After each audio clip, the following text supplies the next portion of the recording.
तो हम बात करते हैं 3 नंबर पॉइंट, महत्वपूर्ण त्रिकोणमितीय अनुपात के मान। इसमें हम लोग मान के बारे में चर्चा करेंगे कि साइन 0 डिग्री का मान कितना होता है, साइन 30 डिग्री का, साइन 45, साइन 60, साइन 90।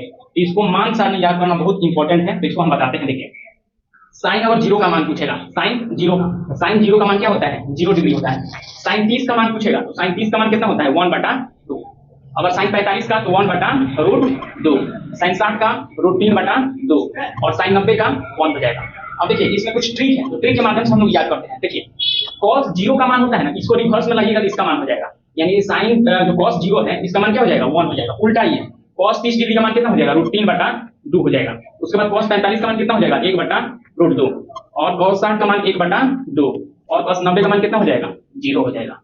इसको इस तरह याद करना है, इसको रिवर्स लेकर आ जाना है। ये यहाँ पर आ गया, ये वाला यहाँ पर आ गया, ये वाला यही है, ये वाला यहाँ पर, ये वाला यहाँ पर, इस तरह। अब tan का हम लोग मान याद करना पड़ेगा। तो tan 0 का मान कितना होता है, 0 डिग्री होता है। tan 30 का मान कितना होता है, 1/√3। tan 45 का मान कितना होता है, 1 होता है।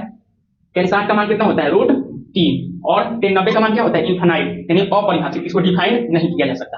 अब आगे बात करते हैं जो मेन है, साइन का उल्टा क्या होता है, साइन का उल्टा होता है कोसेक। साइन का उल्टा क्या होता है, कोसेक थीटा। तो कोसेक थीटा का मान इसका उल्टा होगा, 0 डिग्री का उल्टा क्या हो गया, 0 ही हो गया। 0 का उल्टा क्या, 0 होगा। कोसेक 30 का मान, इसको भी उलट दीजिए तो 2/1 हो गया, यानी 2 हो गया। क्या हो गया, 2 हो गया। उसके बाद कोसेक 45 का मान, इसको भी उलट दीजिए तो √2/1 यानी √2 हो गया। कोसेक 60 का मान पूछेगा तो 2/√3। कोसेक 90 का मान पूछेगा तो कितना हो जाएगा, cos 90 का मान 1 ही हो जाएगा। उसके बाद देखिए cos का उल्टा क्या होता है, sec थीटा होता है। cos का उल्टा क्या हो जाएगा, sec थीटा होता है। तो 1 का क्या हो जाएगा, 1 हो जाएगा उल्टा, इसका हो जाएगा 2/√3, इसका हो जाएगा √2, इसका क्या हो जाएगा 2, इसका क्या हो जाएगा 0 डिग्री हो जाएगा। उसके बाद देखिए tan का उल्टा क्या होता है, cot थीटा होता है cot थीटा, इसका तो उल्टा है। cot 0 का क्या हो जाएगा, 0 हो जाएगा। इसका 1/√3 है तो √3 हो जाएगा उल्टा।